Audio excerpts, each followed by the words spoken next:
Hello there. Welcome back to Midnight Ocean. I'm Velen, your guide to traveling through the wonders of the ocean. Tonight, we're going to discover some of the most fascinating marine creatures on the planet. If these cozy moments calm you, I invite you to subscribe, share a comment, or leave a like. Now, get comfortable, take a deep breath. Don't be afraid, you're safe here. Let's dive deep into the sea and let our imagination guide us to a peaceful and deep night. Between 200 and 4,000 meters below the ocean's surface, there's no sunlight, no visible floor, and no sense of direction. It's darkness in every direction, above, below, all around. In this inhabited void, Crossota milsea, the psychedelic jellyfish, drifts with pulsing contractions and long stretches of complete stillness. Its vivid coloring, ruby red, bright orange, and electric purple, was what tipped scientists off that they'd found an unknown species. With a maximum diameter of 2.8 centimeters, it carries its young inside its own bell.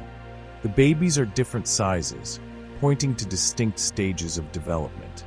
The little ones grow until they sprout tentacles while still attached to the mother. When a baby gets too big for its shelter, it pulses free and swims on its own. No stage anchored to the bottom. Just drift, darkness, and its own light. Picture stepping into an elevator that never stops. Each floor represents 10 meters of depth. To reach where Crossota milsea lives, that elevator would need to descend non-stop for 40 floors, then 100, then 400. Sunlight only penetrates the ocean through the first 200 meters. Below that begins a zone called the mesopelagic, where daylight fades into a bluish twilight. The highest population densities of this species were recorded at roughly 2,500 meters deep off the coast of California and 1,250 meters off Hawaii. The pressure at those depths is like stacking tons of water on every square centimeter of surface. Conditions that would crush any structure not built for that environment. Crossota milsea is bioluminescent. The light it produces serves as a defense mechanism or a warning signal to other creatures. Bioluminescence is the ability to produce light through internal chemical reactions without heat, the same basic idea as a glow stick at a party, but generated by the organism itself. In the deep sea, where no sunlight reaches, this ability serves functions that would be pointless at the surface, deterring predators, luring prey, communicating with others of the same species.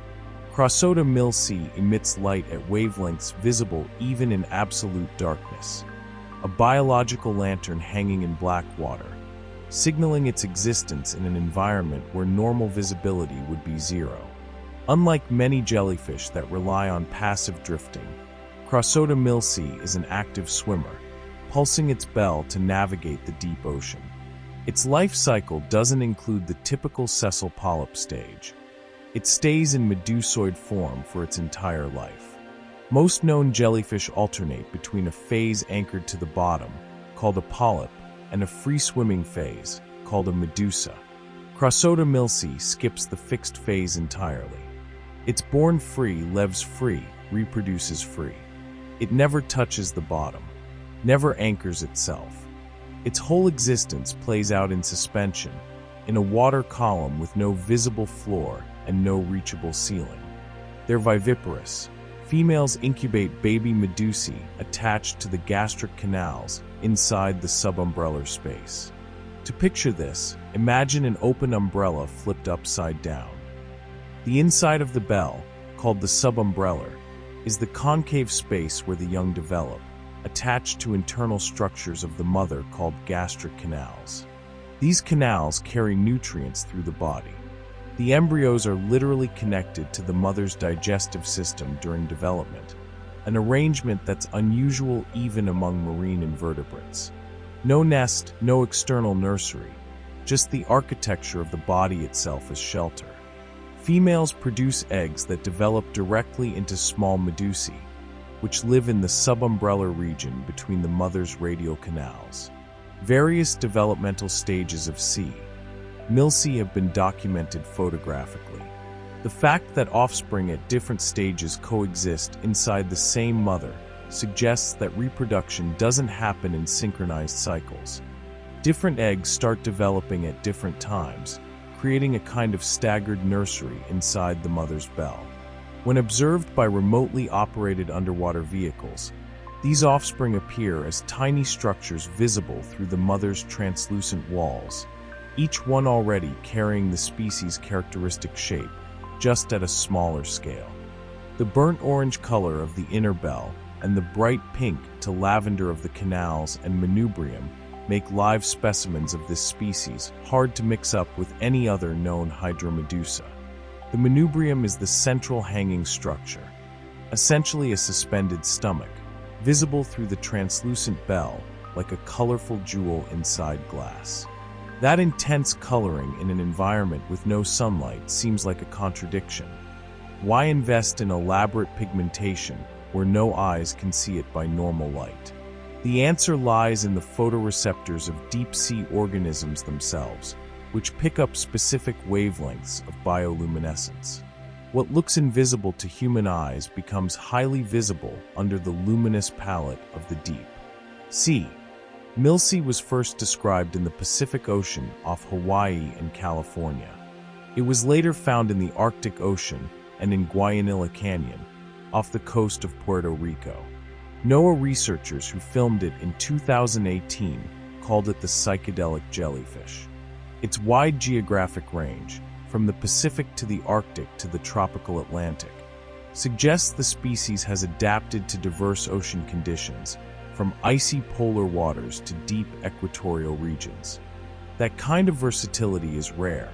Most deep-sea organisms occupy narrow geographic niches, shaped by the temperature, pressure, and food availability specific to their home ocean basins. Crossota milcy breaks that rule. As a predator of small planktonic organisms, the psychedelic jellyfish helps keep plankton populations in check. In turn, it serves as prey for larger deep-sea creatures, like fish and other gelatinous predators. Plankton are microscopic or millimeter-scale organisms that drift passively in currents, the foundation of the ocean food chain. By hunting them, Crossota milcy occupies an intermediate position in that chain. Not the base, not the top, but an essential link that transfers energy from microscopic primary producers to the larger predators that will eventually consume it. Its strategic stillness, those long stretches of complete pause, may be a passive hunting technique, parking in the dark and waiting for prey to drift into its tentacles. Looking at Crossota milcy from a human perspective requires a scale shift that's hard to fully wrap your head around. An organism less than 3 centimeters across inhabits the most complete silence the biosphere offers. No wind, no waves, no light, no sense of up or down except the gravity that instruments can detect but senses can't feel. There, contraction and stillness, offspring and drift, self-generated light, and surrounding darkness make up the entirety of an existence that preceded human existence by hundreds of millions of years and will keep going independent of any observation. The quietest place where something lives isn't a desert. It's a nursery suspended in black water, pulsing at frequencies no human ear will ever reach. Closer to the sediment, but rarely resting on it, floats Enypnias saximia, the swimming sea cucumber, also known as the headless chicken monster or the Spanish dancer. Its scientific name means dreamer. Its body is semi-transparent and reddish. You can see the coiled intestine through the body wall, especially after it eats. It spends most of its time swimming in open water, dropping down to the sediment only to feed quickly before heading back up. Its light production is triggered mechanically by hundreds of granular bodies inside the gelatinous skin. A broad touch sets off a full-body light response. The tegument is fragile. Strong physical contact can easily cause the skin to peel off in a glowing cloud. The bioluminescent cloud left floating behind acts as bait. The predator chases the cloud while the animal slips away. Enypnias seximia doesn't have the shape of a typical sea cucumber.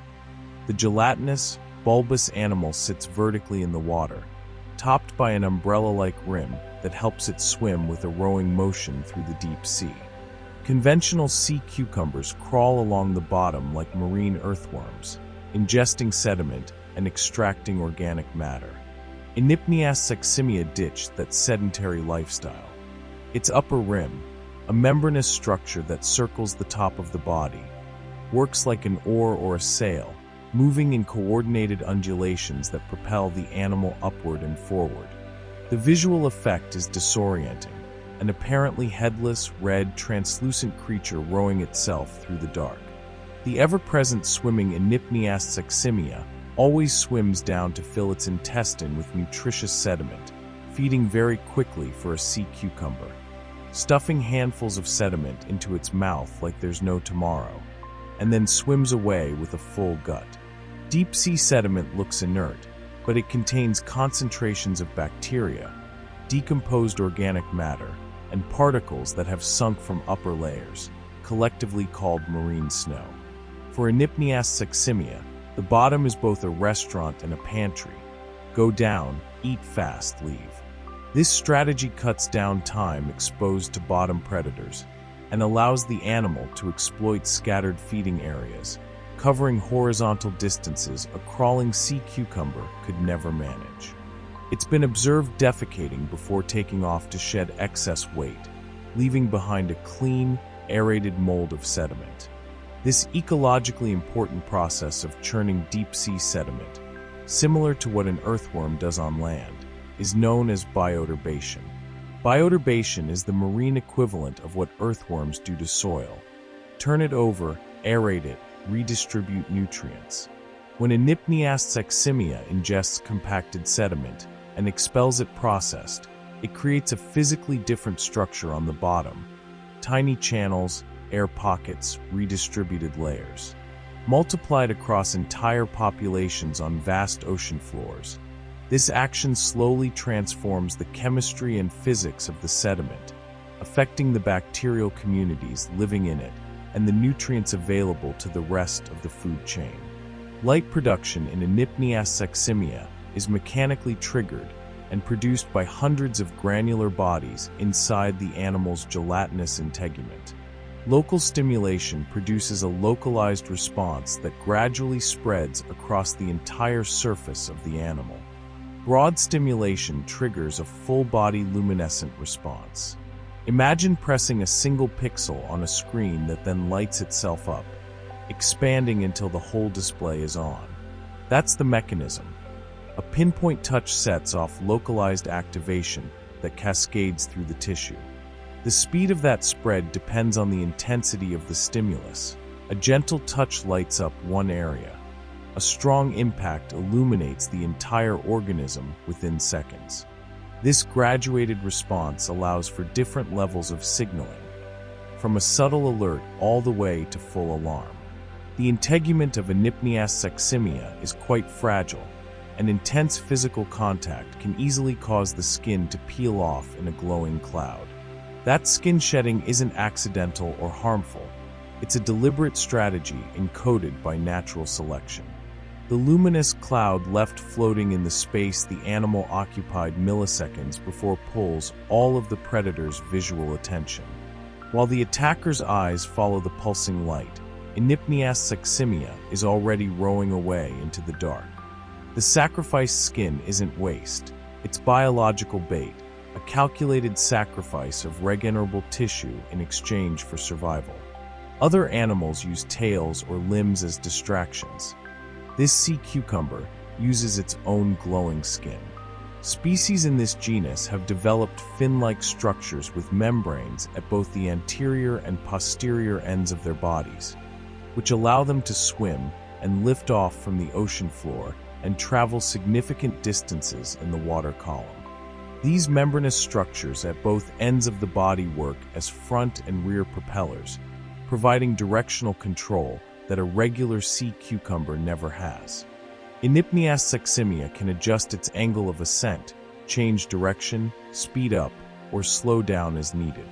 Being gelatinous and made mostly of water offers another advantage: neutral buoyancy, the condition in which the organism neither sinks nor rises without active effort, meaning it can pause at any point in the water column without burning energy to stay there.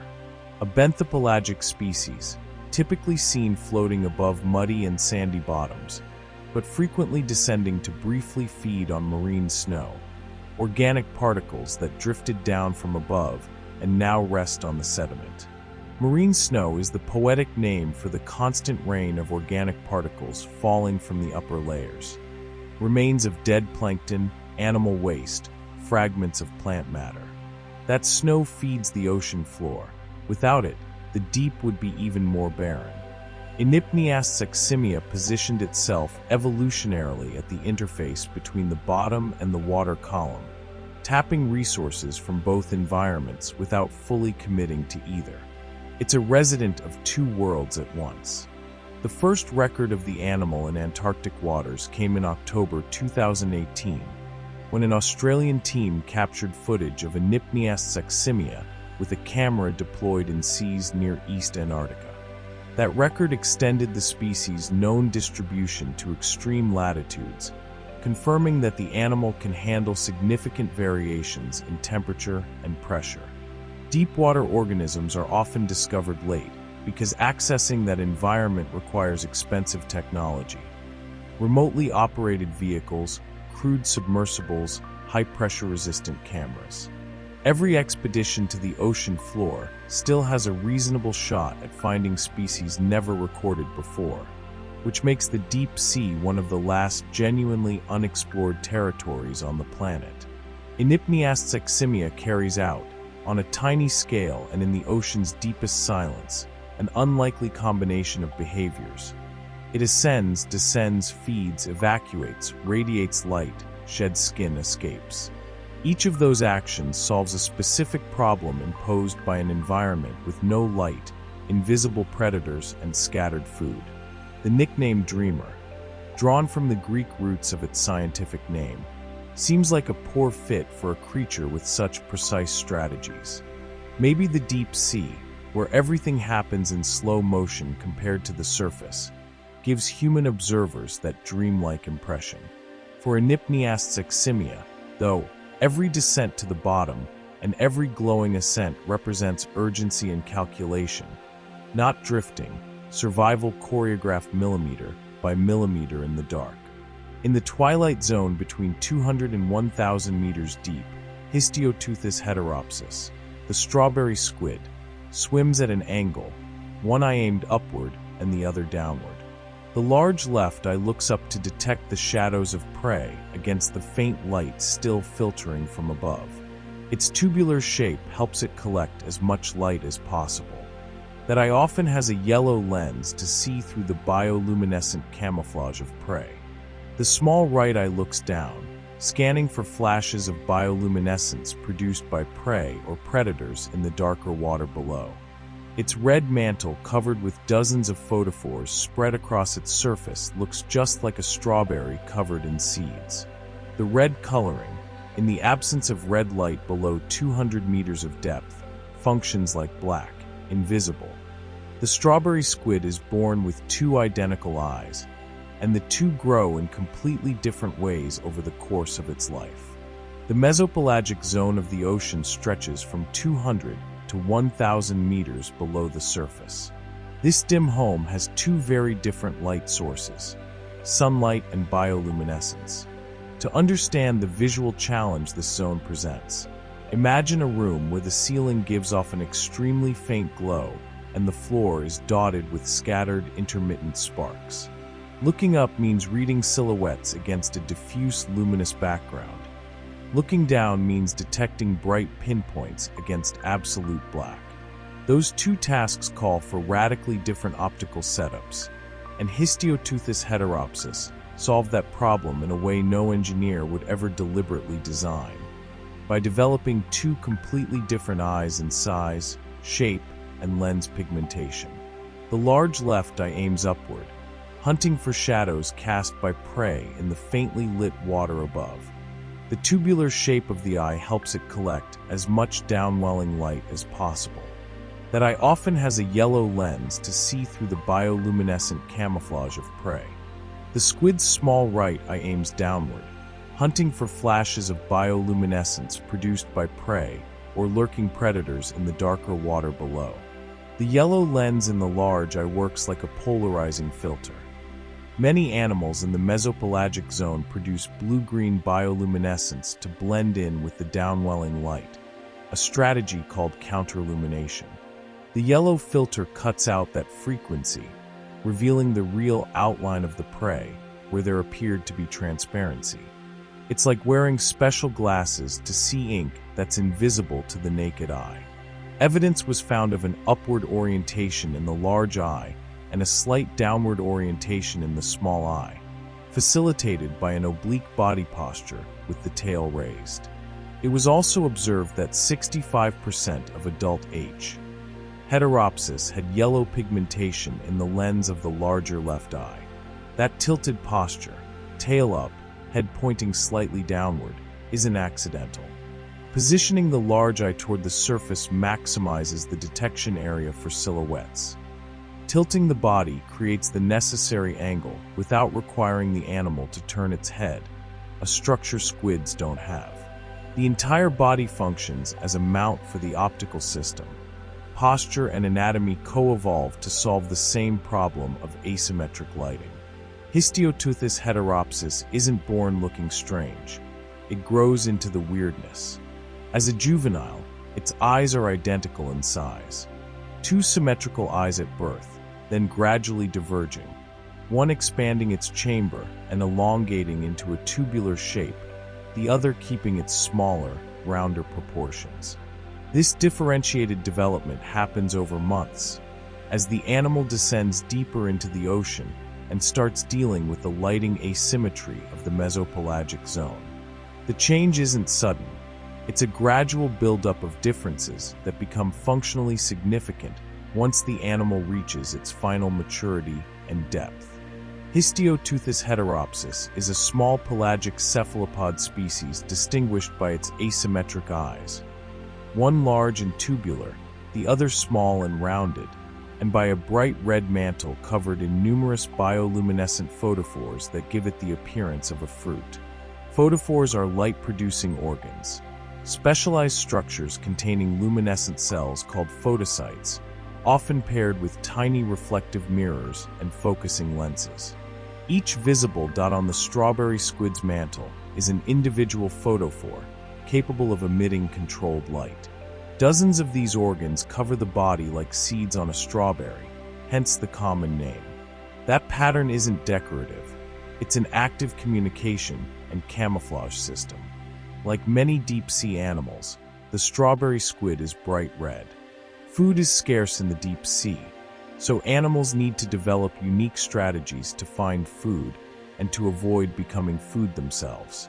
The strategy behind the red coloring is rooted in the physics of light.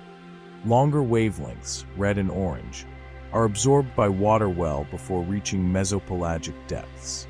Below 200 meters, red simply doesn't exist in the available color palette. A red animal at that depth would only reflect red if there were red light to reflect. Since there isn't, red becomes functionally black. The strawberry squid uses the physics of the light spectrum as invisibility, without producing any special camouflage structure beyond the color itself. The squid's large eye is specifically adapted to look upward, tracking the silhouettes of prey against diffuse sunlight. Silhouette is the principle. Any object between a light source and an observer casts a recognizable shadow.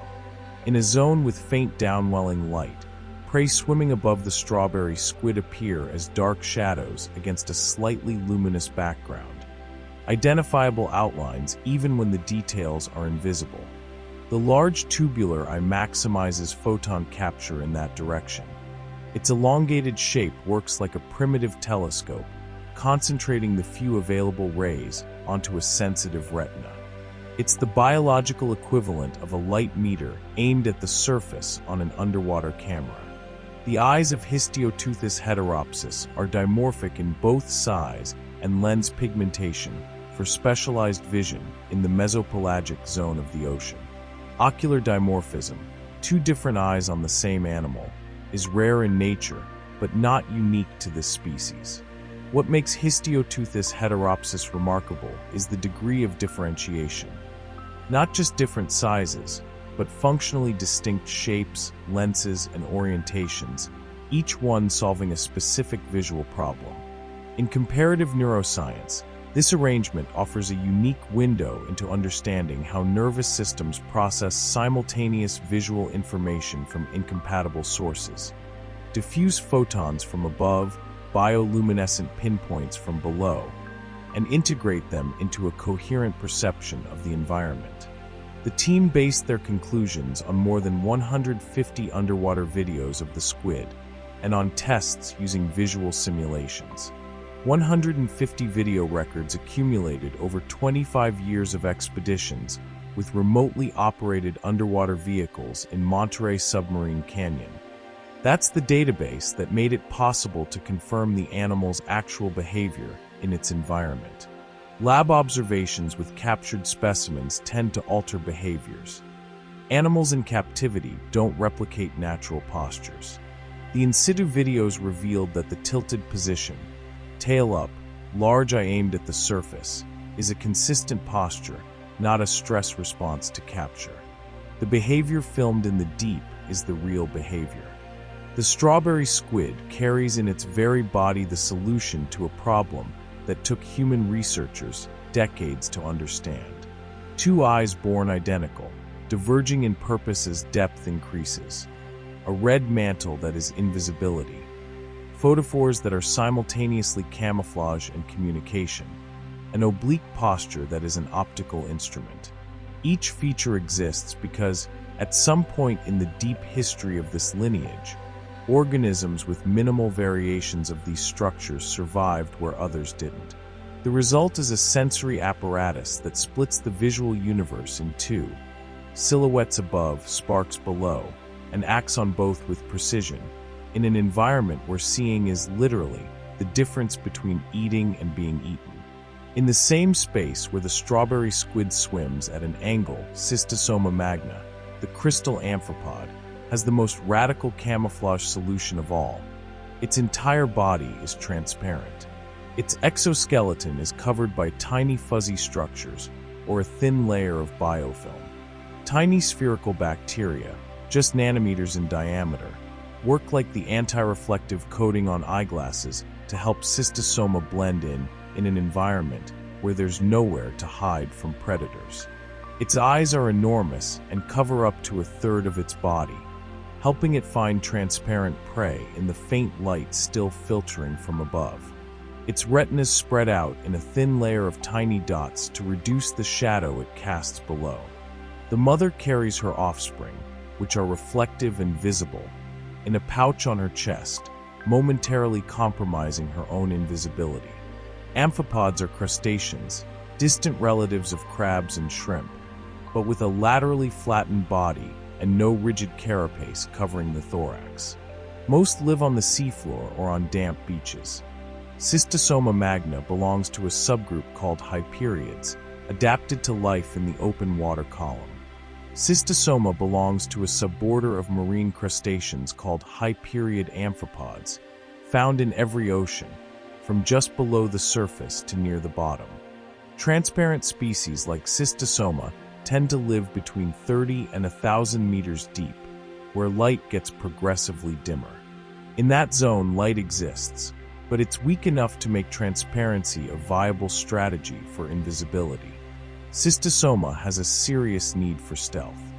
They're remarkably transparent, researcher Osborne noted. Most of the time, they're seen because they're not seen. When you pull up a trawl bucket full of plankton, you notice an empty spot. Why is there nothing there? You reach in and pull out a cystosoma. It's essentially a firm bag of cellophane. Cellophane is an accurate description. The animal has the consistency of flexible, transparent plastic. Held up to the light, you can see right through it, organs, muscles, the outline of vessels.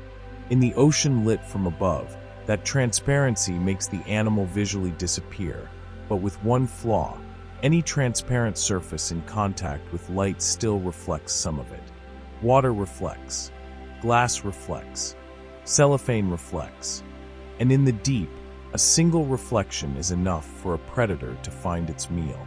A new study from Duke University and the Smithsonian Institution found that these midwater high-period amphipods are coated in anti-reflective coverings on their legs and bodies that can cut light reflection by up to 250 times in some cases, preventing it from bouncing back into the eye of a hungry lanternfish.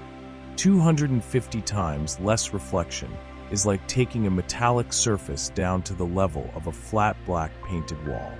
That difference between visible and invisible, in an environment where a predator is scanning dim light for silhouettes and reflections, is the difference between surviving and getting eaten.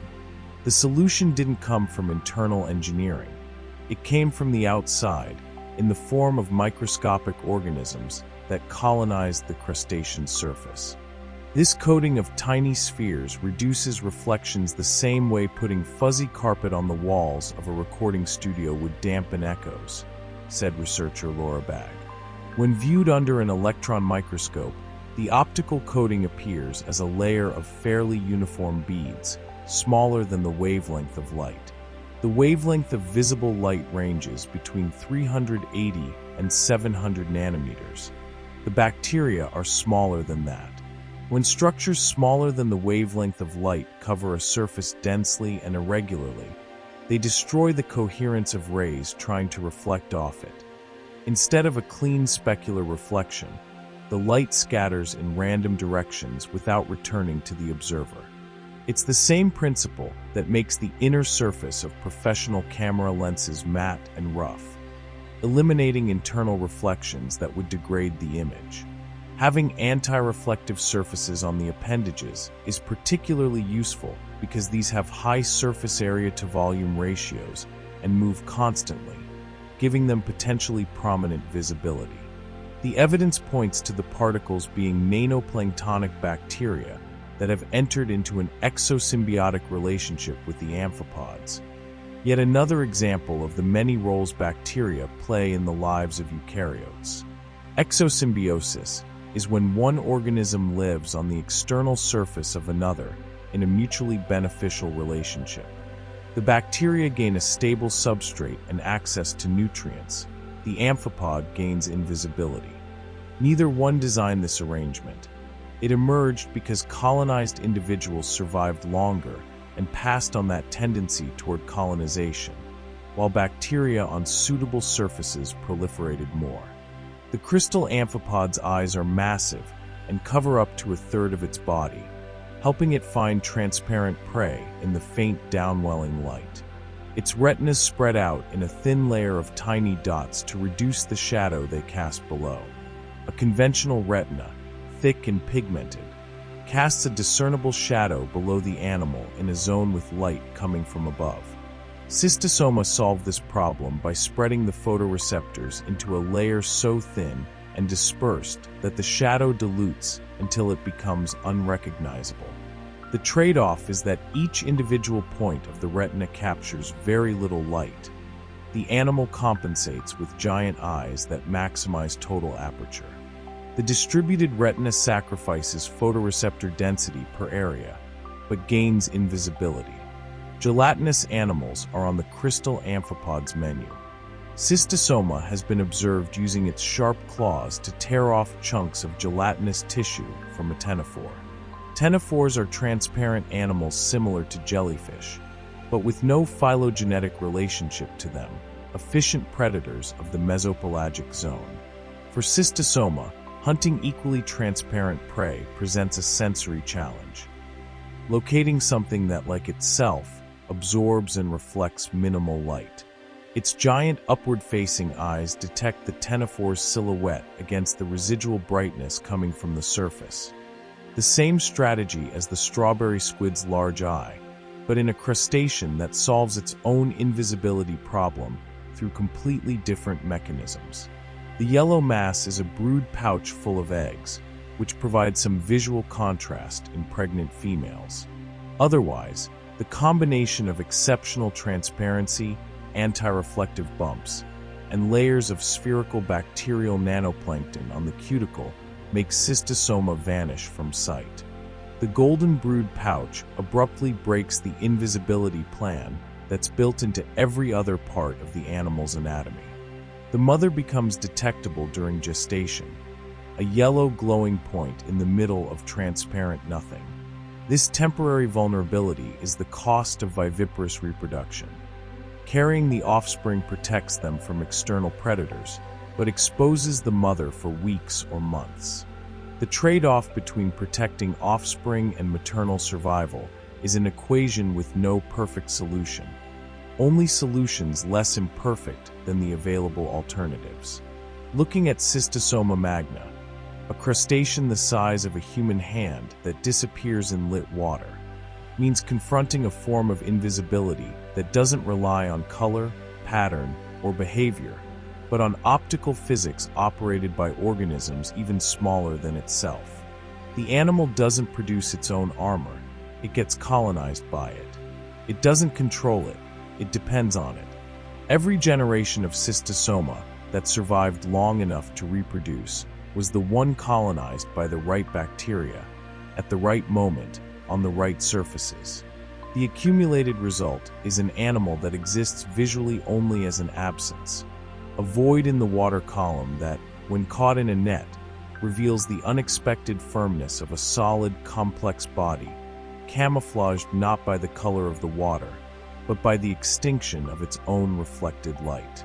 In the oxygen minimum zone, between 600 and 900 meters deep, Vampiroteuthis infernalis, the vampire squid, doesn't hunt. Two long, retractable, sticky filaments collect bits of marine snow, particles of dead plankton, feces, mucus, and other organic material sinking from the water above. Once the filaments are loaded with food, the vampire squid pulls them through its arms. Suckers on the underside produce mucus to concentrate the particles, and soft, finger-like cirri transfer the meal to the mouth. If disturbed, it wraps its arms around its own body, partially turning itself inside out and exposing spiny projections. If highly agitated, it ejects a sticky cloud of bioluminescent mucus with countless glowing blue spheres at the tips of its arms. That luminous discharge can last nearly 10 minutes. The vampire squid has no ink sac, only mucus that glows. Vampiroteuthis infernalis is neither a true squid nor an octopus. It's the only surviving member of its own ancestral group, the order Vampiromorphidae. Despite the dramatic name and appearance, it's not a predator. It lives in the oxygen minimum zone at 600 to 900 meters deep and feeds entirely on marine snow, the particles of organic debris that slowly drift down from the ocean's surface waters. Vampir means vampire, teuthis means squid in Greek, infernalis means infernal. The full name translates to vampire squid from hell, a name given in 1903 by zoologist Carl Chun, who imagined a terrifying predator when he saw the dark membranes between the arms. The reality is a passive debris feeder that floats nearly motionless in the dark, waiting for particles of dead matter to fall onto its outstretched filaments. Vampiroteuthis feeds on marine snow, a rain of dead plankton, feces, mucus, and other organic material sinking from the water above. Two long, thin, sticky filaments collect bits of snow. Once loaded with food, Vampiroteuthis pulls them through its arms. Suckers on the underside produce mucus to concentrate the particles, and soft, finger-like cirri transfer the meal to the mouth.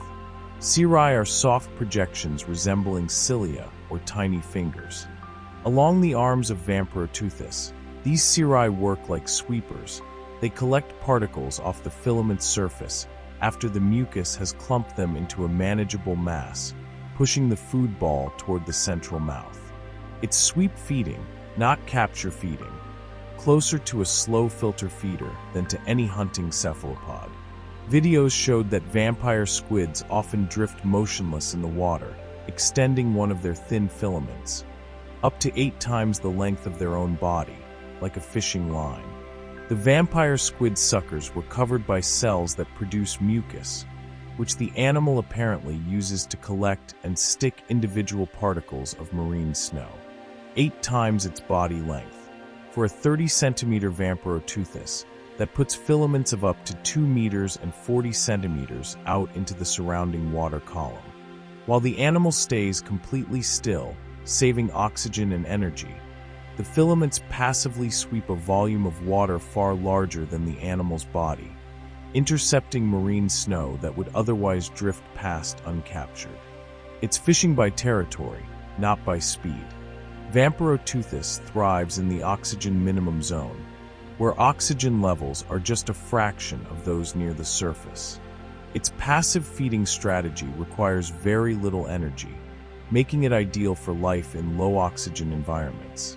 Relatively few predators can hunt in the oxygen minimum zone, but the vampire squid leaves nothing to chance. The oxygen minimum zone forms where bacterial decomposition of sunken organic matter consumes oxygen faster than ocean currents can replace it. Many large predators, fish, cetaceans, active squids, can't tolerate those levels and avoid the zone.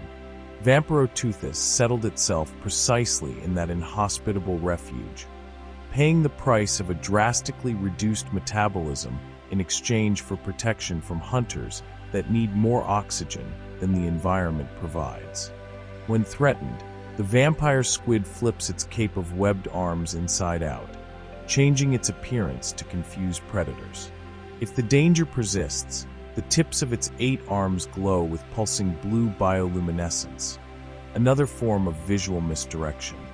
It has no ink for defense like many cephalopods, but it can release bioluminescent fluid to distract predators. Turning inside out exposes the inner face of the webbed arms, a region with different coloring and texture than the exterior, instantly transforming the animal's recognizable silhouette into an unrecognizable shape. A predator that located Vamparoteuthis by its usual appearance loses its target when the morphology changes. And if the shape confusion isn't enough, the discharge of luminescent mucus creates a second target, a floating point of light where the animal was, while it retreats into the dark. The vampire squid is known primarily through modern deep-water exploration and represents an iconic example of life in the oxygen minimum zone and of detritus-based food chains. Its dramatic name and light-based defenses have made it a popular symbol in science media. Detritus-based food chains, called detritivore chains, depend not on direct photosynthesis, but on organic matter produced in other ocean layers and deposited by sinking. Marine snow is the transfer link. Energy captured by phytoplankton at the sunlit surface migrates to the deep wrapped in particles that sink over days or weeks. Vamparoteuthis represents the final stop in that transfer, an animal that collects these fragments of transformed solar energy before they dissolve into the sediment. Measuring up to 30 centimeters in total length, the vampire squid has webbed arms forming a cape-like structure, large glowing eyes, and bioluminescent organs that light up the abyssal darkness. The eyes of Vamparoteuthis are proportionally the largest in the animal kingdom relative to body size. Blue eyeballs that, in a 30-centimeter animal, reach a size comparable to those of certain mammals.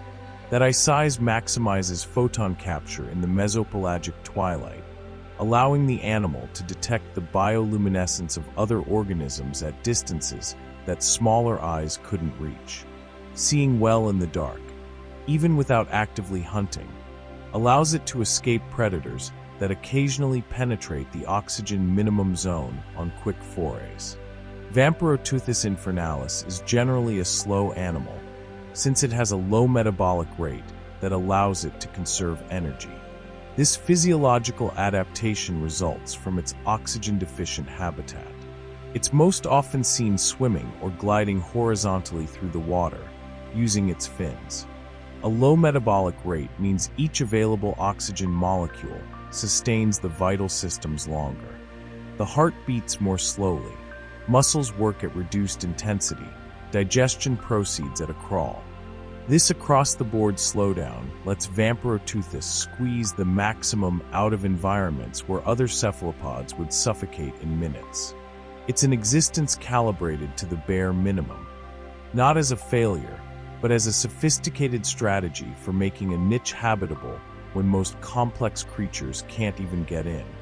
Vamperoteuthis infernalis exists as a living contradiction, a name that promises terror, an anatomy that delivers calm, the appearance of a predator, the behavior of a sweeper, an inhospitable habitat that functions as a sanctuary. It descended evolutionarily into a space others abandoned, not out of failure, but out of competence in a way of life that most reject. Its filaments stretched out in the dark, patiently collecting fragments of dead matter fallen from lit layers it will never see, represent the final transfer of solar energy. From the bright surface where everything begins, through chains of consumption and decomposition, all the way to the quiet animal floating in the oxygen minimum, sustaining itself on what's left of the light from above. On the floors of continental slopes and the vast plains of the ocean, the most abundant fish is not a glamorous one.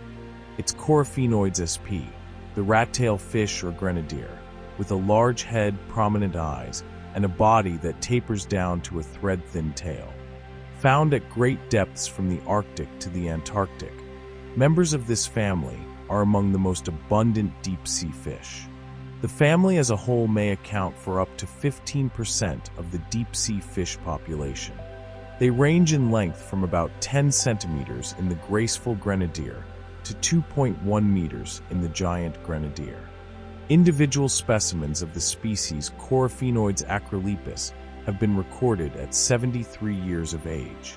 Grenadiers became famous for their appearance in the movie Titanic, where the fish are glimpsed during the ROV survey of the wreck. Grenadiers or rat-tails are generally large marine gadiform fish, brown to black in color, from the family Macroridae. Found at great depths from the Arctic to the Antarctic, members of this family are among the most abundant deep-sea fish. Gadiforms are the order that includes cod, elongated-bodied fish, usually with a chin barbel and an absent or reduced tail fin. The grenadier shares these general traits, but takes them to the extreme. A disproportionately large head, huge eyes, a body that tapers progressively from the chest down to an almost thread-like tail that rarely touches the bottom. That tapered shape isn't accidental. It reduces hydrodynamic drag when moving slowly in search of food over the sediment, while the broad head accommodates an extensive sensory apparatus. Grenadiers have enormous heads, large eyes, and long, tapering tails. They have a swim bladder, which can be used to produce sound in addition to providing buoyancy, and cruise slowly above the bottom in search of live animals and carcasses to eat. The swim bladder is a gas-filled organ that allows the fish to adjust its buoyancy without continuous muscular effort, the equivalent of a life jacket that inflates and deflates as needed. In grenadiers, this bladder can be connected to specialized muscles that compress it rhythmically, generating drumming or grunting sounds. These sounds serve a communicative function, possibly to locate mates in environments where visibility is minimal, or to establish territory on an ocean floor that, while dark, is not silent. Coryphenoides acrolepis has a depth range of 300 to 3,700 meters, most commonly between 900 and 1,300 meters. It's distributed throughout the North Pacific, from Japan and the Sea of Okhotsk and Bering Sea to the coasts of North America north of Mexico.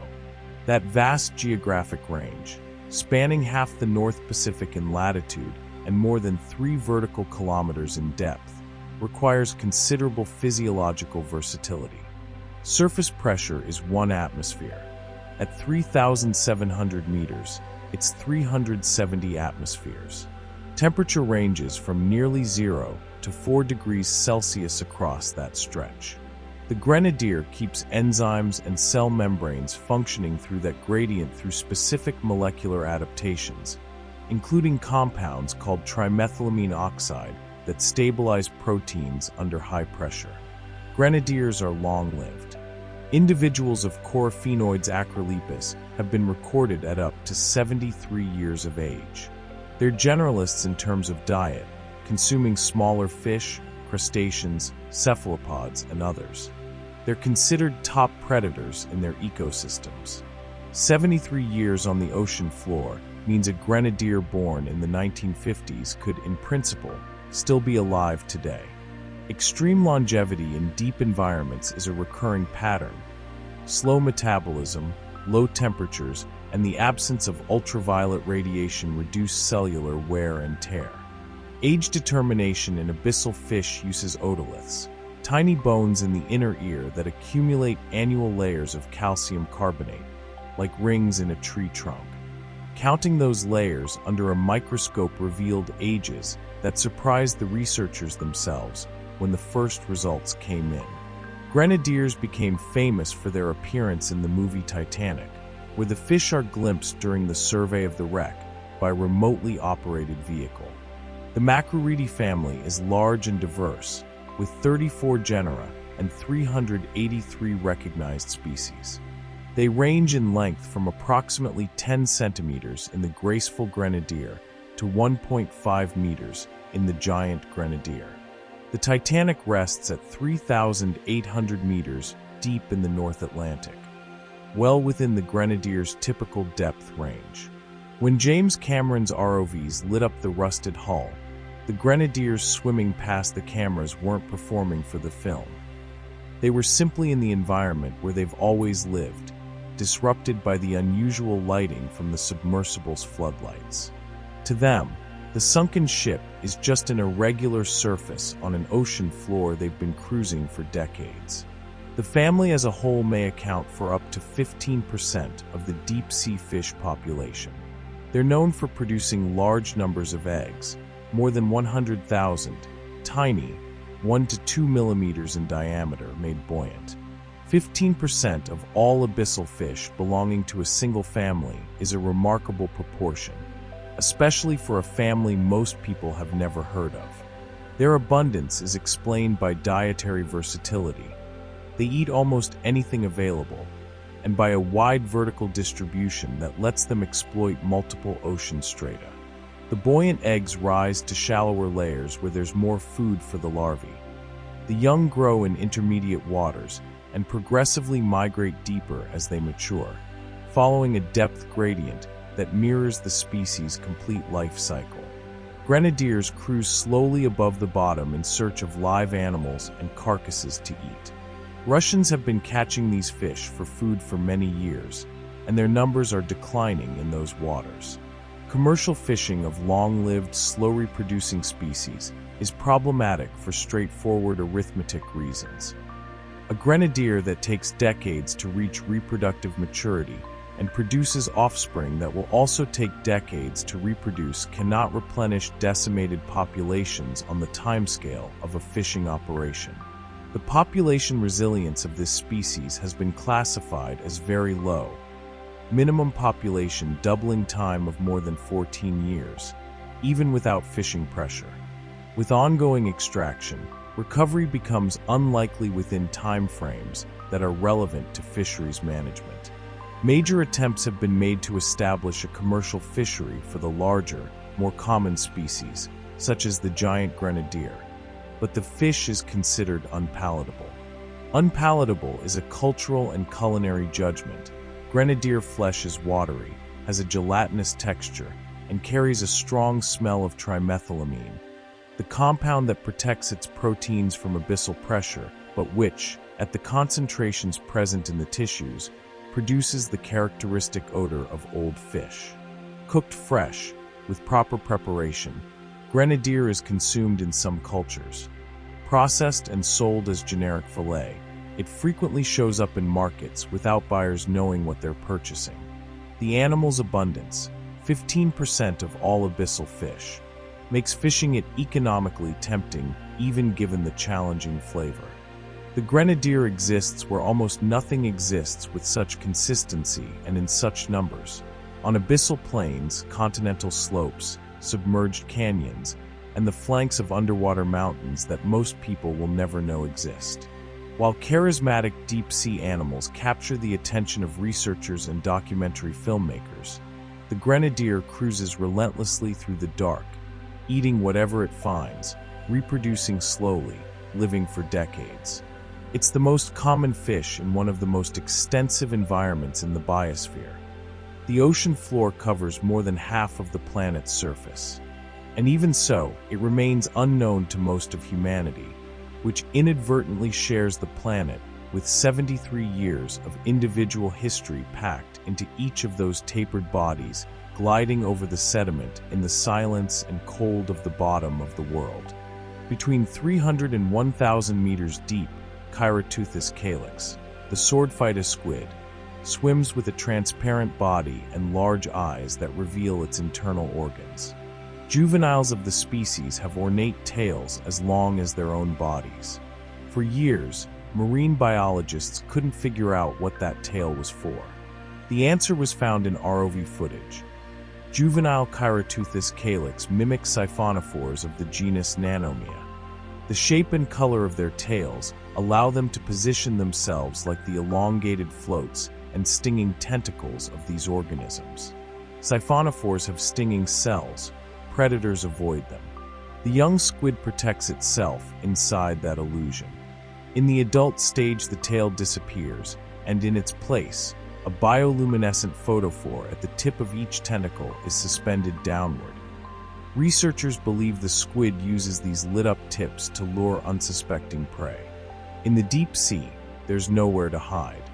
To avoid predators, many deep-water animals have dark, reflective, or transparent bodies. Others have developed elaborate methods of deception. This trick is particularly effective in environments where gelatinous organisms are abundant. Mimicry is when an organism benefits by resembling another, whether to appear dangerous, venomous, or simply inedible. At the surface, butterflies mimic toxic species, mantises mimic leaves, octopuses mimic stonefish. In the deep, where the only visual references are silhouettes and pinpoints of bioluminescence, mimicry takes forms that depend on posture, shape, and movement, not on color or surface pattern. During ROV dives, scientists frequently come across Nanomia, a small siphonophore. But looking more closely, they realized not every Nanomia was actually a siphonophore. Some were juvenile Chiroteuthis calyx positioning themselves to look like Nanomia. The squid's long tail hung exactly like the feeding polyps that trail behind the siphonophore. Siphonophores are colonial organisms. Not a single animal, but colonies of specialized individuals called zooids, each responsible for a different function: buoyancy, swimming, food capture, reproduction. Nanomia bejuga hangs vertically in the water column, with the float at the top and long chains of zooids dangling below. To a predator that has learned to avoid siphonophores, the distinction between the real colony and the mimicking squid is invisible at a distance. In a paper published in the Journal of the Marine Biological Association of the United Kingdom, Burford and co-authors suggest that the shape and color of the tails allow young swordfighter squid to mimic the elongated floats and stinging tentacles of Nanomia siphonophores. The young squids intensify this mimicry by curving their bodies and tails into the shape of a siphonophore. As the swordfighter squids grow larger, they apparently have less need for this deception. When they become subadults, they lose their tails and can no longer mimic Nanomia. The tail isn't a passive structure. The juvenile actively curves it, adjusting its posture to maximize the resemblance to the colony it's imitating. Behavior and morphology work together. Having the right tail isn't enough if the animal doesn't position it correctly. ROV videos showed juvenile squids arching their bodies, keeping the tail pointed downward exactly like the zooid chain of Nanomia. behavioral and morphological differences between the two life stages support the hypothesis that juveniles see. Calyx mimics the abundant siphonophore Nanomia bejuga to deter predation. What changes between juvenile and subadult isn't just the tail, it's the entire survival strategy. The juvenile is small, vulnerable, without enough strength or speed to escape larger predators. Mimicry makes up for the physical shortfall with deception. The subadult has grown enough that other strategies, speed, strength, ink, bioluminescence, become more effective than keeping up the illusion of being something else. The swordfighter squid's tail isn't a useless feature that disappears by accident. It's temporary equipment, discarded when the animal no longer needs it. The tail orientation in video records of juveniles see. Calyx was documented as predominantly pointing downward, exactly like the position of the Nanomia bejuga scyphosome in the same videos. The scyphosome is the chain of functional zooids that hangs below the float, the most visible and most dangerous part of the siphonophore for predators, since it contains the stinging tentacles. Keeping the tail pointed downward, curving the body to replicate the silhouette of the chain, isn't a resting posture. It requires active musculature.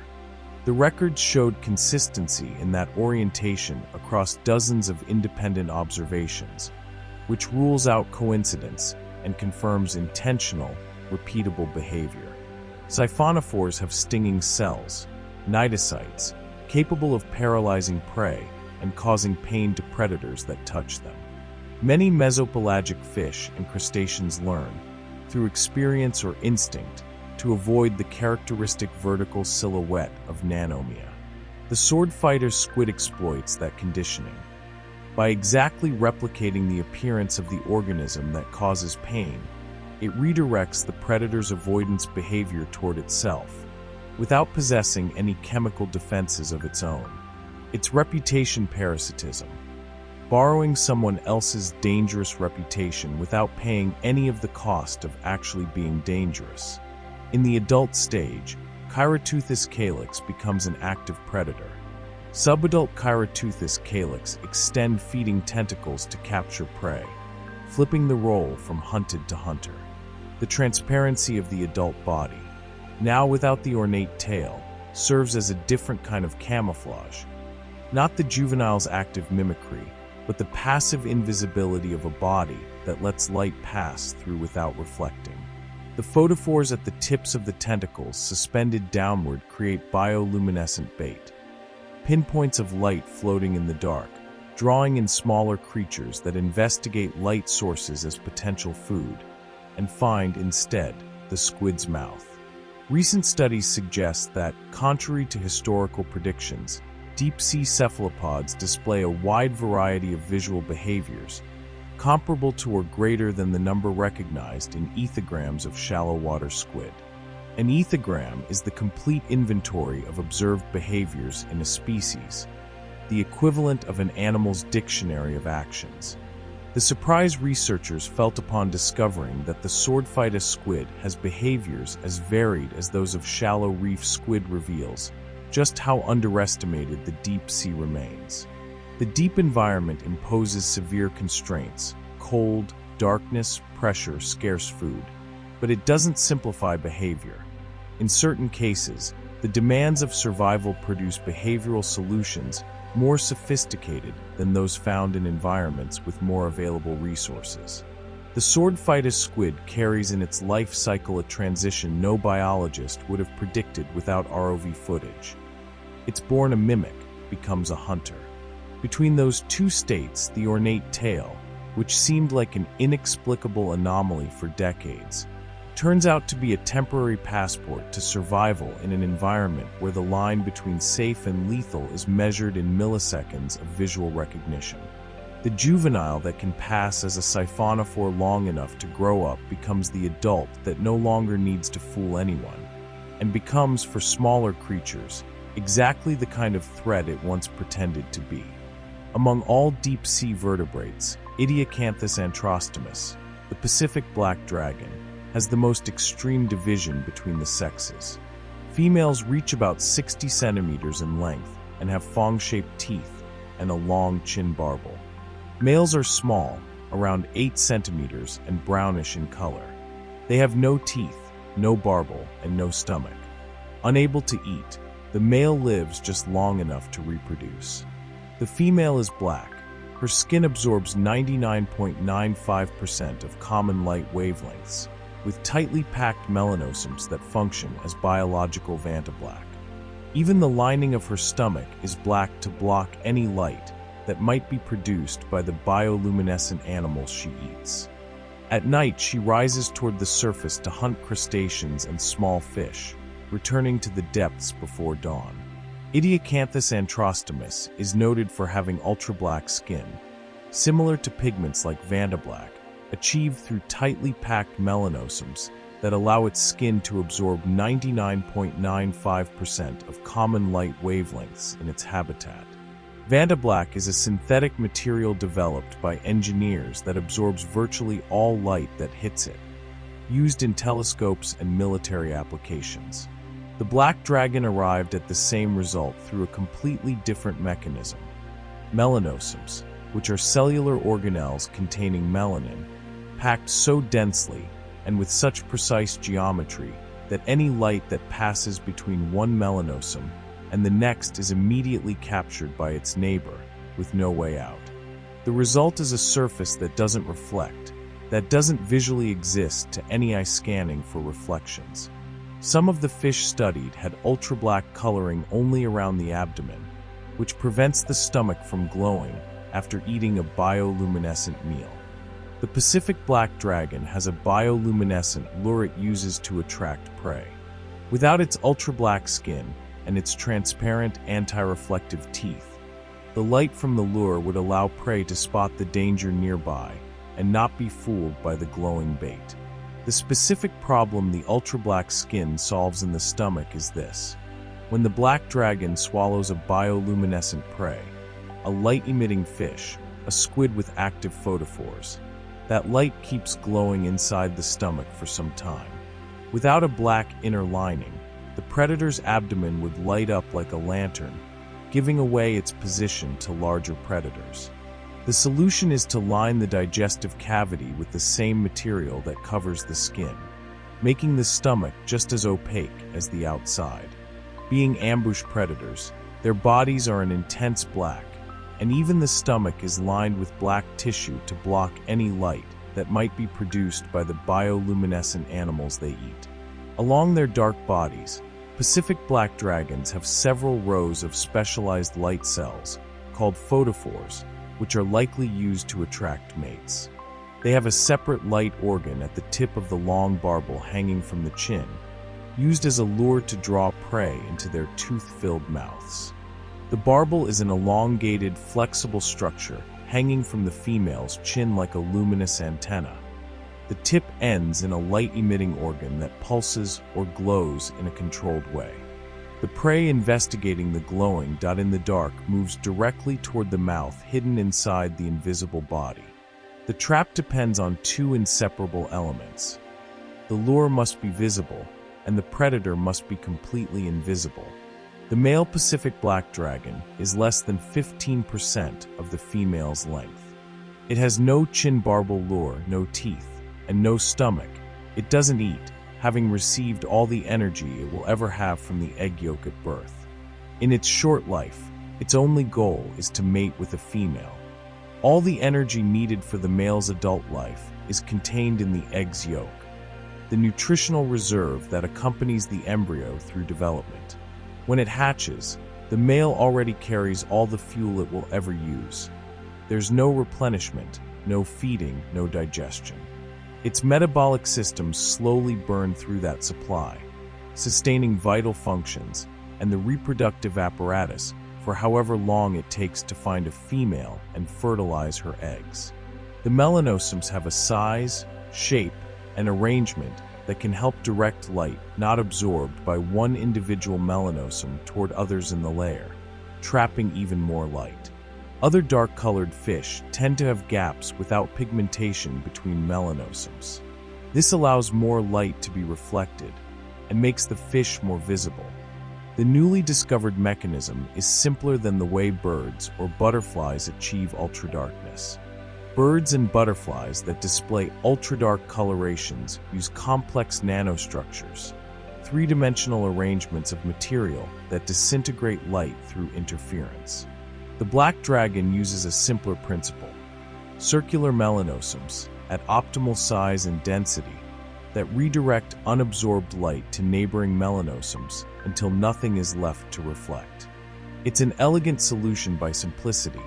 A single type of structure, repeated billions of times, produces a result that outperforms more elaborate systems.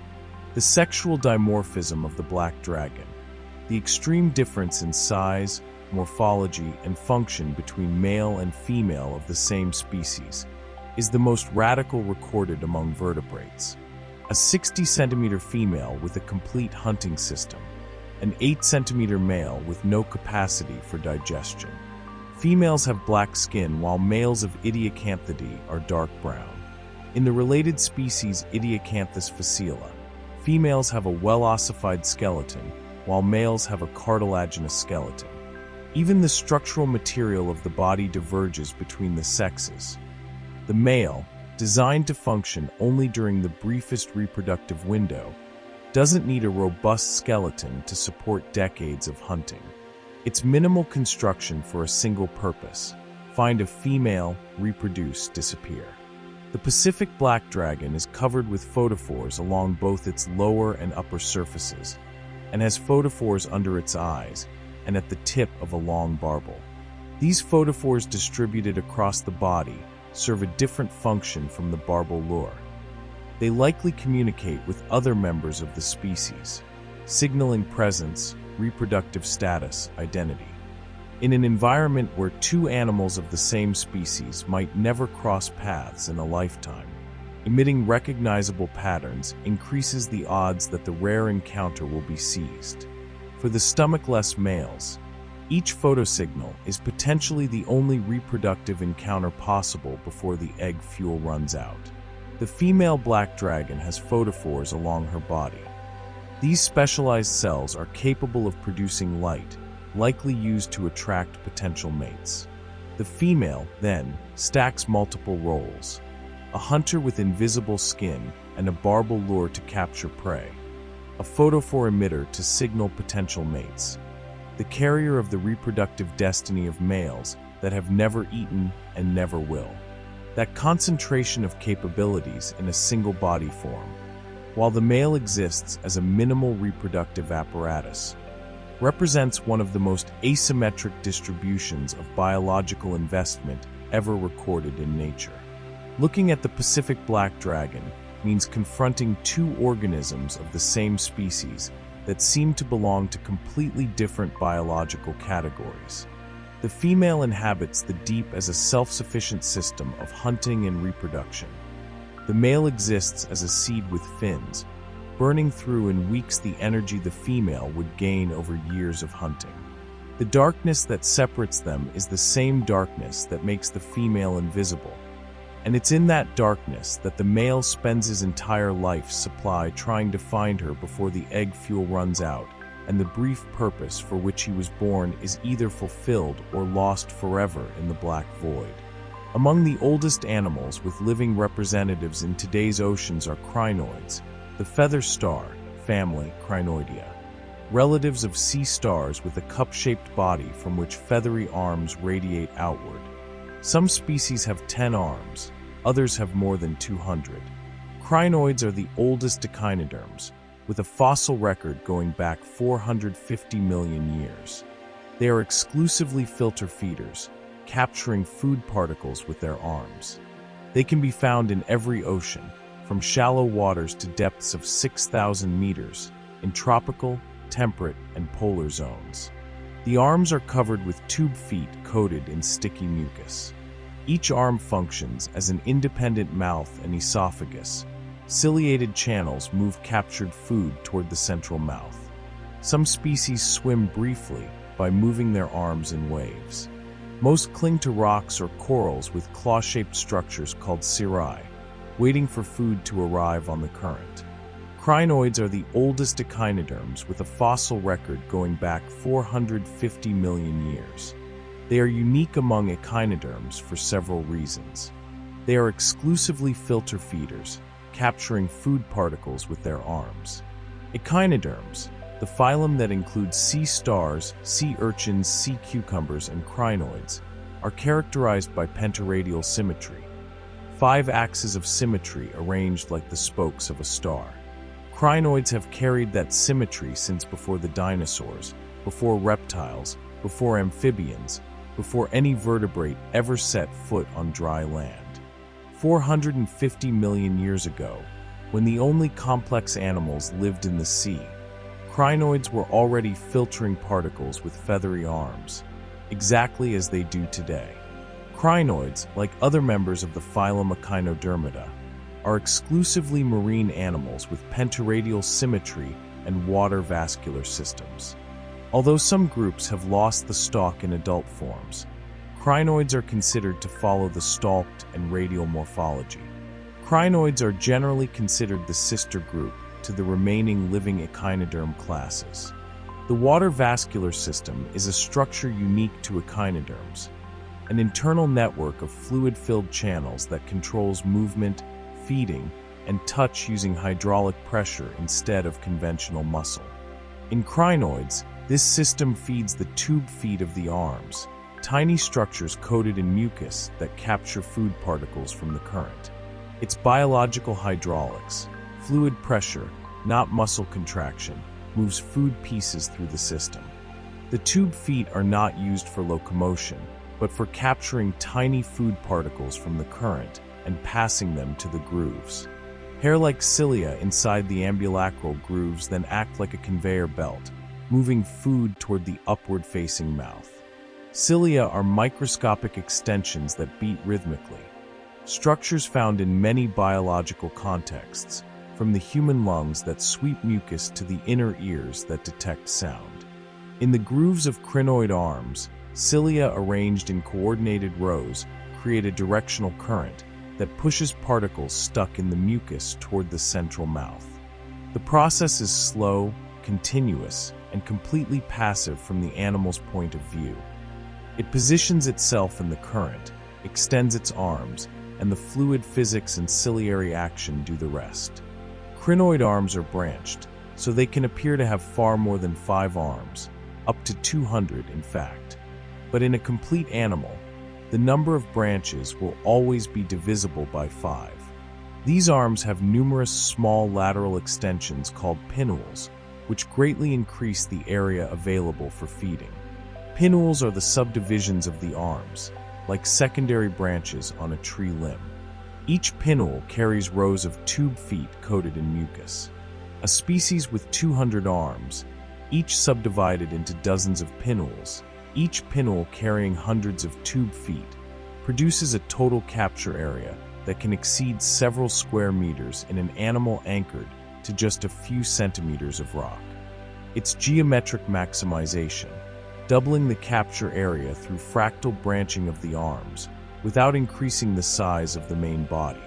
Stalked sea lilies are found predominantly in the deep sea, generally at depths greater than 100 to 200 meters, where they remain fixed to the bottom. Feather stars, on the other hand, are common in shallower tropical marine environments, such as coral reefs, and are highly mobile. They can crawl across the ocean floor using their arms, or even swim short distances by rhythmically beating their feathery appendages. This division, stalked and deep species versus free-moving and shallow ones, reflects divergent life histories within the same ancient phylum. Stalked sea lilies, fixed to the bottom by a rigid stalk like plants rooted in soil, represent the original body plan. Feather stars that freed themselves from the stalk in their adult stage are the modified version that conquered reefs and shallow waters, trading permanent anchorage for the mobility to seek out better current positions. Crinoids have an internal channel system that allows them to pass food through the arms to the stomach. Each of the 10 arms functions as a mouth and esophagus. The cirri cover the arms with hundreds of tiny tube feet, which in turn are coated in a layer of sticky mucus. The description of each arm as an independent mouth and esophagus is accurate. Each arm has its own ambulacral groove that carries captured food directly to the central digestive system. There's no priority between arms. All feed simultaneously. In an animal with 200 arms, all capturing particles at the same time, the flow of food to the central mouth is continuous, distributed, decentralized. It's a digestive architecture with no parallel among vertebrates, where a single mouth and a single esophagus process the intake from all the arms. Many species anchored to the bottom with long articulated stalks, swaying gently like underwater flowers. Others abandon their stalks entirely, becoming free-moving feather stars capable of crawling, or even swimming, through the water with slow, pulsing movements. Swimming in feather stars is rare and usually brief, escaping predators, repositioning for more favorable currents. The arms beat in coordinated waves, alternating upward and downward impulses, creating enough propulsion to lift the animal off the rock and move it several meters before it comes to rest. Watched in slow motion, this swimming reveals surprising coordination in an animal with no centralized brain. The distributed nervous system of echinoderms orchestrates dozens of arms in coordinated sequence without any central control structure equivalent to the vertebrate brain. Crinoids are among the oldest living marine organisms, with a fossil record going back more than 450 million years. Regenerative ability. Like many echinoderms, crinoids can regenerate lost arms, making them remarkably resilient to physical damage. Regeneration is a common ability in echinoderms. Sea stars rebuild entire arms. Sea urchins rebuild spines. Sea cucumbers eviscerate themselves and rebuild internal organs. In crinoids, arms torn off by predators or damaged by impacts grow back over the course of weeks. This resilience contributes to the group's evolutionary longevity. A body plan that can repair itself after partial damage has a significant advantage in an environment full of predators and currents that fragment delicate structures. 450 million years is a number that resists intuitive comprehension. To put it in scale, if the existence of crinoids were represented as a 100-meter line, the last 8 centimeters would represent the entire history of the human species. The first 92 meters, during which crinoids filtered particles with the same feathery arms and the same sticky tube feet they have today, passed without any human ancestor, without mammals, without reptiles, without amphibians, without any life outside the sea. The crinoid clinging right now to a coral on a tropical reef carries in its own body a blueprint that survived 5 mass extinctions, the drift of continents, the freezing and warming of the planet, unchanged not out of rigidity, but out of the perfect efficiency of a solution that never needed to be replaced. In the same space where the feather star filters particles and the vampire squid collects marine snow, Flotta sp. the midwater bristleworm, propels itself by undulating its body and beating paddle-shaped appendages called parapodia, more than 1,500 meters below the surface. Worms of the genus Flotta are free swimmers, frequently spotted near the deep ocean floor, propelling themselves with their body, parapodia, and bristles. They are close relatives of the green bomber worms, *Swima*, which release oval sacs of bright green fluid when disturbed. Worms of the genus Tomopteris, inhabitants of the same space, are among the few organisms on the planet that produce yellow bioluminescent light, firing sparks through their parapodia to distract predators. In an ocean where Crossota milsea pulses red and purple near the surface, and the black dragon patrols with skin that absorbs all light, these worms navigate the dark with bristles, undulations, and flashes of color. Polychaetes, the group to which Flotta and Tomopteris belong, are marine annelid worms with bristles. The name literally means many bristles in Greek. They are one of the most diverse groups of marine invertebrates. Most Tomopteris swim in open water, but some burrow into the bottom. Many members of the genus Tomopteris are bioluminescent and can fire sparks through their parapodia when threatened. Parapodia are lateral extensions of the body, pairs of flattened appendages that act like oars, pushing water backward with each coordinated stroke. In a species with dozens of body segments, each carrying a pair of parapodia, swimming results from waves of contraction moving through the body from head to tail, creating smooth, continuous propulsion. In this study, bioluminescent spectra were reported in vivo from 3 pelagic species: a specimen of Tomopteris sp emitting blue-green light, a genus whose species are generally reported as emitting yellow light, and 2 Flabellageridae, Poiobius meziers and Flotta flagelligera. All 3 species generate light along the full length of the body, at distinct points for F, Flabelligera, and Tomopteris sp. The fact that light emission occurs at distinct points along the body, rather than illuminating uniformly, suggests that the emitting organs are specialized structures, located in the parapodia, not cells scattered randomly throughout the skin. Each glowing point is an independent bioluminescent unit, capable of switching on and off under nervous control. The ability to fire individual points sequentially creates the spark effect, not a constant illumination, but localized flashes moving through the body like a light chase. One species, Tomopteris nasini, is one of the few creatures on the planet to produce yellow bioluminescence. Others in the genus are capable of shooting out a burst of bioluminescent sparks through their parapodia. This is used to distract predators, making them chase the fired glow instead of the actual animal. Yellow is a wavelength of approximately 570 to 590 nanometers, a specific position on the visible spectrum between green and orange. The vast majority of ocean bioluminescence occurs in blue or blue-green, wavelengths that penetrate water more efficiently. Yellow is a rare exception, and the reason Tomopteris nasini emits at this unusual frequency isn't yet fully understood. One hypothesis is that the unusual color is more effective as a distraction precisely because it's unexpected. Predators conditioned to associate blue light with edible organisms may hesitate when faced with an unfamiliar yellow. Stimulation by potassium chloride applied to anesthetized specimens triggered maximum yellow light emission at specific parapodial sites, suggesting that a nervous control pathway is involved.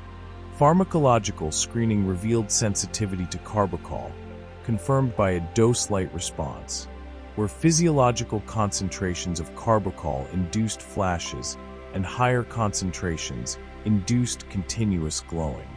Carbachol is a chemical that mimics acetylcholine, the neurotransmitter used by the nervous system to trigger muscles and glands. The fact that carbachol fires bioluminescence in the parapodia confirms that the light is produced through nerve signaling, not by an autonomous chemical reaction. The worm's nervous system actively controls when and where it glows. It can produce short flashes or continuous glowing depending on the intensity of the nerve stimulus, like a biological dimmer switch. Living in the water column, most Tomopteris have transparent bodies to escape the gaze of predators lurking in the dim depths of the ocean's twilight zone. Some gossamer worms also have scarlet stomachs that mask the light produced while the worm digests bioluminescent prey. When danger approaches, some species curl up into a barrel shape to mimic an unappetizing jelly, while others expel luminescent fluid from the tips of their swimming appendages, the parapodia. A scarlet stomach inside a transparent body solves the same problem as the black dragon's ultra-black stomach lining, preventing the light from digested bioluminescent prey from leaking through the translucent body walls and giving away the predator's position. Deep red absorbs blue and green light wavelengths, the only ones available at those depths, making the stomach contents invisible even through transparent body walls. Tomopteris is a genus of fairly striking pelagic polychaetes. Tomopterus means cut wing, alluding to how its parapodia form a kind of fin for swimming. Some of them live in the deep sea and are remarkably transparent until they glow with a beautiful bioluminescent blue. One of them glows yellow, which is rare for marine creatures, and they can even shoot bioluminescent mucus. The glowing material shines in the dark as a distraction for predators, while the real worm makes its escape. The mucus fired from the parapodia persists in the space the animal occupied, a glowing, sticky cloud floating in the dark while the Tomopterus accelerates in the opposite direction. The predator that launched the attack finds, instead of the worm, a luminous substance with no nutritional value. The confusion lasts just seconds, but seconds are enough for an efficient swimming worm to open up enough distance to escape into the dark. The deep-sea bristleworms, Flotta, Tomopterus, and their relatives, represent a radically different life solution from the squids, jellyfish, and fish that share the same space. No shell, no exoskeleton, no toxins, no explosive speed. They survive through the combination of bodily invisibility, light fired as bait, and efficient undulating swimming. They are the riders in yellow light in an ocean that prefers blue, and in that unusual preference for the wrong wavelength, perhaps lies exactly the advantage that allowed Tomopterus nacini to persist in the deep-sea dark while generations of predators passed by, confused by the unusual glow that didn't match anything their instincts recognized as food. Crossota milsi pulses at the top of that same water column, red and purple, carrying young inside its bell, and the cycle that began with it closes here, in the worms that navigate with bristles and light through the same ancestral dark.